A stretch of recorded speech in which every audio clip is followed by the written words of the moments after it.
Very warm welcome to all of you. Welcome to Teaching पाठशाला and it's me your educator ज्योति.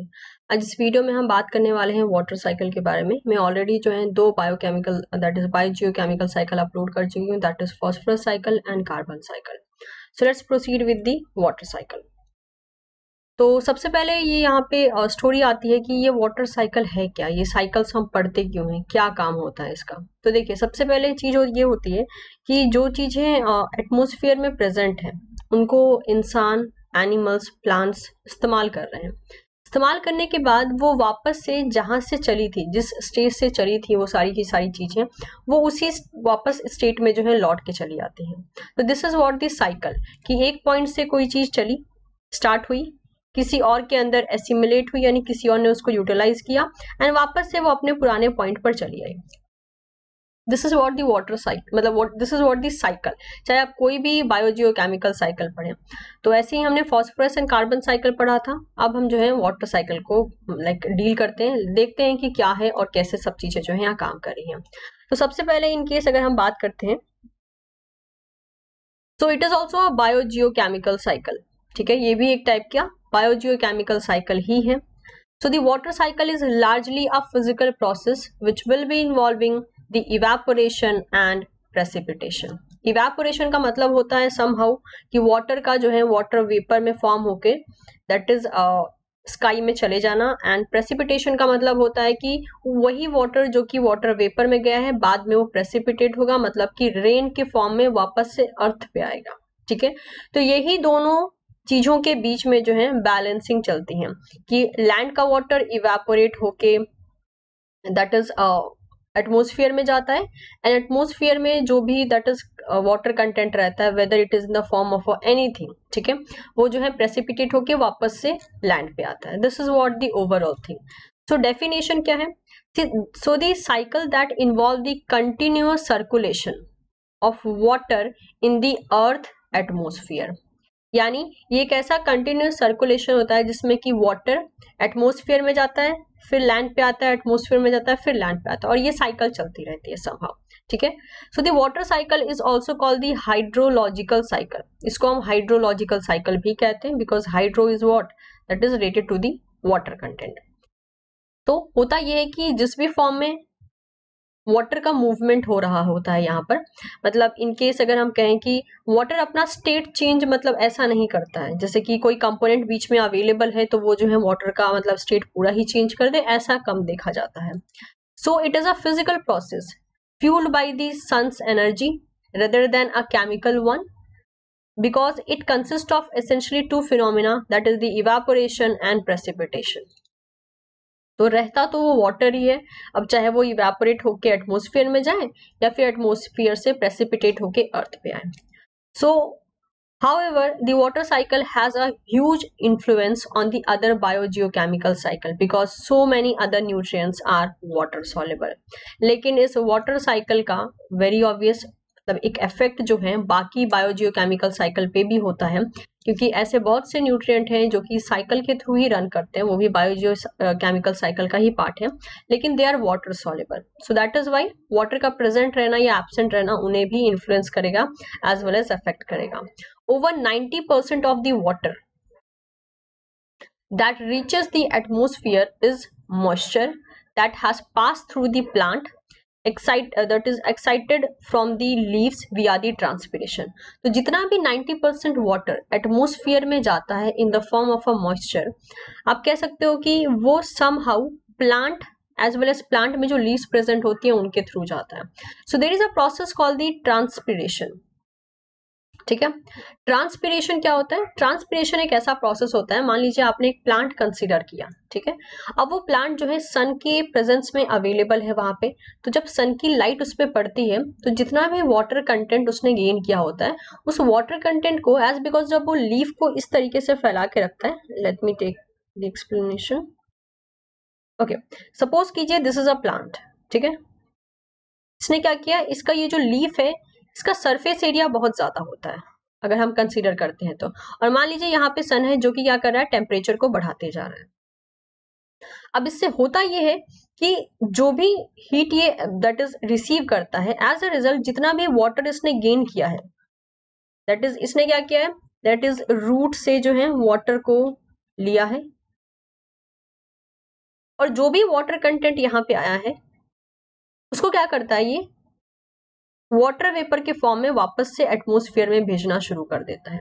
इसी process को हम कहते हैं दैट इज ट्रांसपिरेशन। जो ट्रांसपिरेशन होता है उसका हम ये डेफिनेशन कहते हैं that is the loss of water in the form of water vapour from the leaf surface is known as a transpiration. ठीक है, तो 90% जो होता है वाटर का लॉस वो ट्रांसपिरेशन के थ्रू यहाँ पे लगभग देखा जाता है। तो होता ये है कि इवेपोरेशन का रेट जो है लगभग ओशन में डबल होता है, मतलब ओशन से जो वाटर होते हैं वाटर वेपर फॉर्म में वो ज्यादा देखे जाते हैं as compare to the land. So 1/3 of the precipitation on the land come from the water evaporated from the ocean. जो ओशन से ट्रांसपिरेशन होके वाटर दैट इज पहुंचा है एटमॉस्फेयर में, तो देखने को ये मिलता है कि जितनी भी बारिश होती है उसका 1/3 पोर्शन जो होता है वो लगभग ओशन की वजह से ही होता है। क्योंकि ट्रांसपिरेशन तो देखिए, ट्रांसपिरेशन बोल लीजिए आप, इवेपोरेशन बोल लीजिए, वो प्लांट सरफेस से भी हो रहा है, ओशन से भी हो रहा है, एंड लैंड पे जो प्रेजेंट है प्लांट्स उनसे भी हो रहा है। लेकिन ओशन से जो भी ट्रांसपिरेशन हो रहा होता है वो लगभग आप ये कह सकते हो कि 1/3 जो होता है प्रेसिपिटेशन वो लगभग ऑक्यूपाई करके रखता है। That is what mention 1/3 of the precipitation on the land come from the water vapour from the ocean. तो 1/3 पोर्शन ही ओशन में तो बहुत सा बहुत बड़ा अमाउंट में जो है ट्रांसपिरेशन हो रहा होता है, यहाँ पे जबकि मेंशन कर रखा है डबल हो रहा होता है। तो उस ट्रांसपिरेशन का 1/3 पोर्शन जो है प्रेसिपिटेशन के फॉर्म में लैंड पे चला आता है, that is in the form of A rain. Okay, अब इस वाटर साइकिल में टोटल 5 स्टेप्स इन्वॉल्व होते हैं। ठीक है, ये स्टेप्स कौन कौन से हैं? पहला है इवेपोरेशन, फिर है condensation, third is precipitation, fourth percolation and the fifth is run off. हर एक का अपना अपना रोल होता है। सबसे पहले अगर हम बात करें इवेपोरेशन का, तो इवेपोरेशन क्या होता है? वाटर जो प्रेजेंट होता है सरफेस के ऊपर, कौन सा surface? It may be land, it may be plant, it may be plant surface, it may be ocean, lake, that is your Pond's and other water bodies. इतने जो मैंने आपको एरिया बताए हैं, इनके सरफेस पे जो भी वाटर रहता है तो होता यह है कि वो जो है वाटर वेपर के फॉर्म में कन्वर्ट होके एटमॉस्फेयर में चला जाता है। इस प्रोसेस को कहते हैं हम इवेपोरेशन।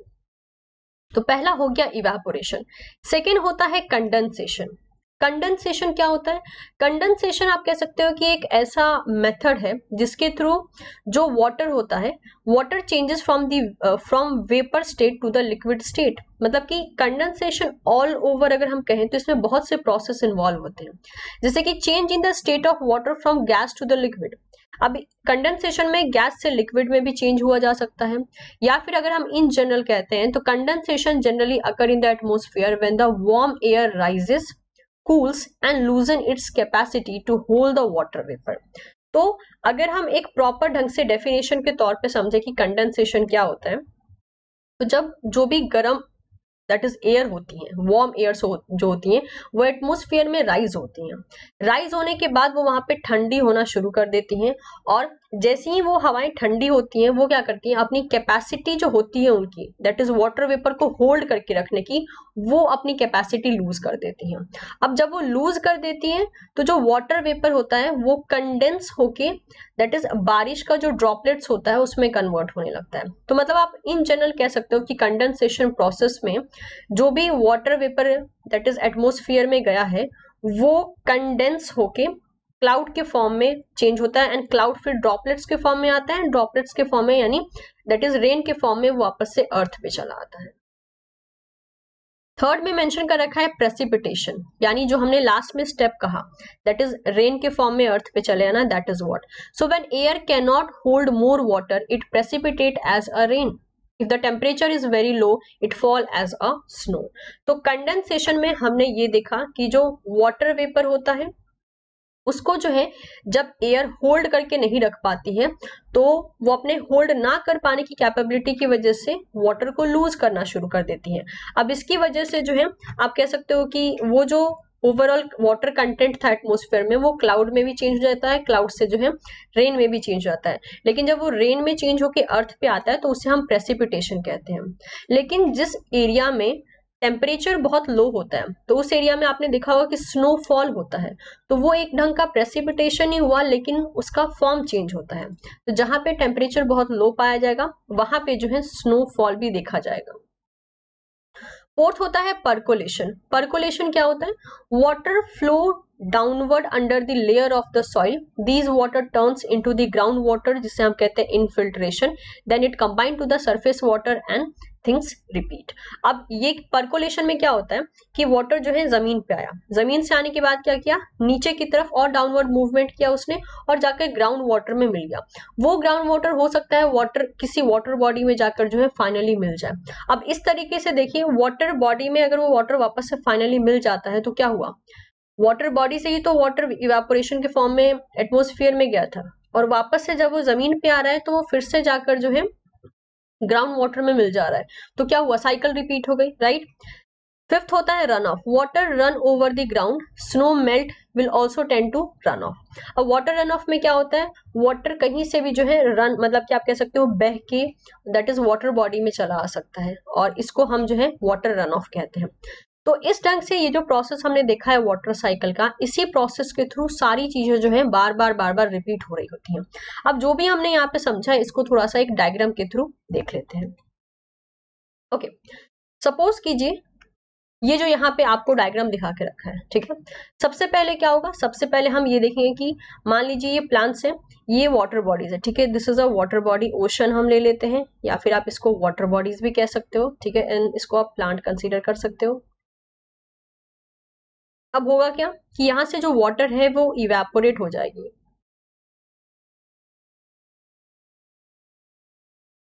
और प्लांट के सरफेस से जब इवेपोरेशन होता है तो हम उसे ट्रांसपीरेशन कहते हैं,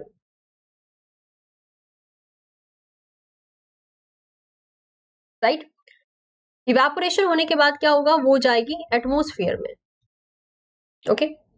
एटमॉस्फेयर में क्या होगा, एटमॉस्फेयर में फिर एक स्टेज आएगा जिसे हम बोलते हैं क्या, कंडेंसेशन। कंडेंसेशन में क्या होगा, जो वहां पे दैट इज एयर प्रेजेंट है वो इस वाटर को होल्ड करके नहीं रख पाएगा और हेंस इसके बाद जो है वाटर का कन्वर्जन हो जाएगा क्लाउड में। क्लाउड के फॉर्म में आने के बाद जो है आप ये कह सकते हो कि वाटर जो है वापस से आएगी इन the form of the precipitation,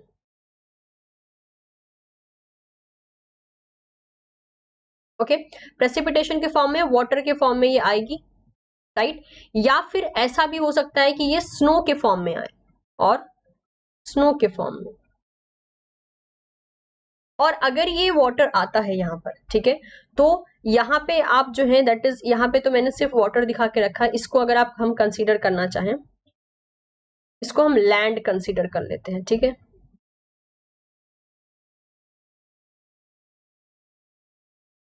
तो वाटर क्या हुआ, यहाँ पर वाटर आया, वाटर आके क्या कर सकता है, ओशन में मिल सकता है डायरेक्टली। दूसरा क्या कर सकता है, दूसरा ये हो सकता है कि लैंड पे चला आया, ठीक है। लैंड पे आने के बाद क्या होगा, तीसरा ये ऑप्शन हो सकता है कि वो अंडरग्राउंड चला गया, जहां पे अगर यहाँ पे नीचे की तरफ अगर ग्राउंड वाटर है तो ये जो वाटर यहाँ पे आया वो ग्राउंड वाटर के साथ मिक्स हो गया और ग्राउंड वाटर के साथ मिक्स होने के बाद जो है वापस से ये नॉर्मल वाटर बॉडी में मिक्स हो सकता है। अगर ये वाटर बॉडी में मिक्स भी होता है तो क्या होगा, फिर से वही साइकिल चलेगी, जो वाटर ओशन से गया था वो वापस ओशन में ही चला आया, ठीक है। और रन ऑफ का मतलब क्या होता है, रन ऑफ का मतलब होता है, चलिए मान लीजिए यहाँ पे जो है स्नो प्रेजेंट है, टेम्परेचर जैसे ही राइज होगा वो वाटर क्या होगा, वो वाटर बहना शुरू हो जाएगा। अब बहेगा तो क्या होगा, वहां से बहुत से ऑप्शन है, वो या तो डायरेक्टली ग्राउंड वाटर में जाकर मिल जाएगा या फिर उसके पास अगर आसपास दैट इज वाटर बॉडी है तो वो जाकर चुपचाप वाटर बॉडी में मिल जाएगा। मतलब कुछ भी करके गेम जहां से शुरू हो रहा है वहीं पे आके वापस से खत्म हो जा रहा है और इस तरीके से हम कहते हैं कि this is a cycle, right. ये एक टाइप का साइकिल है जो कि आपको ये बता रहा है कि वाटर कहाँ से चल रही है और कहाँ पे आकर जो है वापस से रुक रही है और ये साइकिल मेंटेन रहती है एंड दैट इज वाई हम कहते हैं कि वाटर जिस जगह से चला है उसी जगह पे वापस भी चला आता है। तो ये जितना भी पॉइंट था आपका, evaporation, condensation, precipitation, percolation and run of, ये सारी चीजें जो है यहाँ पर कवर अप हो गई है। अगर आप पिक्चर देखना चाहें तो यहाँ पे देख सकते हैं, this is a very good picture जो कि आपको ओवरऑल एक आइडिया दे रहा है कि कैसे कैसे चीजें जो है वो चल रही होती हैं। जैसे कि यहाँ पे इवेपोरेशन में बता रखा है जिसमें वाटर इवेपोरेट होता है, कंडेंसेशन में क्लाउड का बनना, फॉग का बनना, ये सब चीजें जो है इन्वॉल्व होती हैं। तो हम इन जनरल कहते हैं कि कंडेंसेशन में जो है क्लाउड बना, क्लाउड के बाद जो है प्रेसिपिटेशन हो सकता है, एंड उसके बाद जो है प्रेसिपिटेशन हो सकता है, उसके बाद वापस से सरफेस पे वाटर आ सकती है, रन ऑफ के थ्रू वापस से जो है वाटर बॉडी में आके मिल सकते हैं। तो ये सब चीजें जो है बार बार साइकिल के थ्रू रिपीट होती रहती हैं। ओके, ये एक और बढ़िया सा पिक्चर है, यहाँ पे और क्लियर ढंग से आपको बता के रखा है। Again that is you can see here कि सबसे पहले जो है या तो वाटर बॉडी से या फिर आप कह सकते हो कि प्लांट से जो है इवेपो ट्रांसपीरेशन हुआ, यानी वाटर इवेपोरेट कर गई। उसके बाद कंडेंसेशन प्रोसेस के through it will convert into the cloud, cloud के बाद जो है प्रेसिपिटेशन होगा, प्रेसिपिटेशन से क्या होगा, प्रेसिपिटेशन से वो वाटर जो है दैट इज वाटर बॉडी में आ सकती है, या फिर वो लैंड पे आ सकती है, लैंड पे आएगी तो लैंड से बहकर भी जो है वो वाटर बॉडी में मिल सकती है, या फिर अगर वो प्रेसिपिटेशन के फॉर्म में आ रही है तो वो क्या कर सकती है, दैट इज ग्राउंड वाटर से जाकर मिल सकती है, या फिर पहाड़ों पे अगर दैट इज बर्फ जमी हो तो वो रन ऑफ के फॉर्म में यानी बहती हुई जो है आ सकती है और वापस से जो है ग्राउंड वाटर में मिल सकती है। तो जहां से चीजें शुरू हो रही हैं वहीं से जो है आप कह सकते हो वापस आकर चीजें जो है मिल जा रही हैं। तो इसी ढंग से जो है हमने देख लिया कि ये आपका इवेपोरेशन क्या होता है, प्रेसिपिटेशन, ठीक है। इसके अलावा कंडेंसेशन देखा हमने, रन ऑफ देखा एंड परकोलेशन देखा। 1 2 3 4 5। सो आई एम एक्सपेक्टिंग कि ये लेक्चर जो है आपको समझ में आ गया होगा। बहुत आसान था वाटर साइकिल, और ये पोर्शन हम आपके इकोलॉजी से डील कर रहे थे। इकोलॉजी में अप्लाइड इकोलॉजी नाम का पोर्शन है, वहां पे ये सारे के सारे टॉपिक हैं जो कि आपको पढ़ने होते हैं।